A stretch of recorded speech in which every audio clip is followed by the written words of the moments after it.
Assalamualaikum warahmatullahi wabarakatuh. Jumpa lagi kita dan channel saya. Masih sama juga, iaitu hari Isnin 21 hari bulan Julai 2025 Masehi. Maka sekarang dah berubah kepada 11. Sekarang dah pukul 11.18 malam. Seperti biasa, video penutup kita untuk malam ni. Tarikh Hijri sudah berubah kepada 26 Muharram 1440 Hijriah. Okey, esok hari kemerdekaan Sarawak esok. Okey. Dah cerita ini dulu. Dah berubah pada tarikh 26 Muharram 1440 Maghrib tadi dah berubah.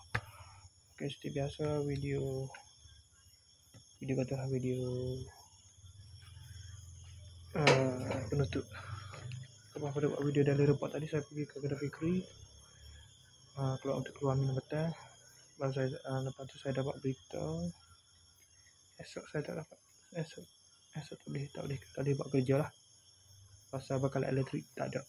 Jadi kerja ni kerja bahagian wedding ke.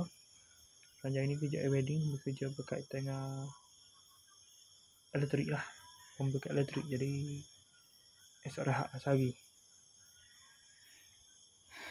Okey, itu sebagai beritanya. Sebagai cerita sikit. Lepas tu saya balik, sebelum maghrib saya balik. Sebelum maghrib ya, tengah baca tengah itu saya balik sini, mandi sini untuk mandi. Lepas tu saya terus pergi ke masjid. Dah sempat dah saya maghrib berjemaah. Kemudian saya sini maghrib, lepas sudah sembahyang maghrib, saya terus mai ke sini tunggu sahabat waktu isyak sambil mak internet tu maya isyak. Lepas tu pergi ke Damak Su sup lah, makan nasi sana, kasih sup sana, tunggu sahabat mak internet sampai ke pukul 11 tadi.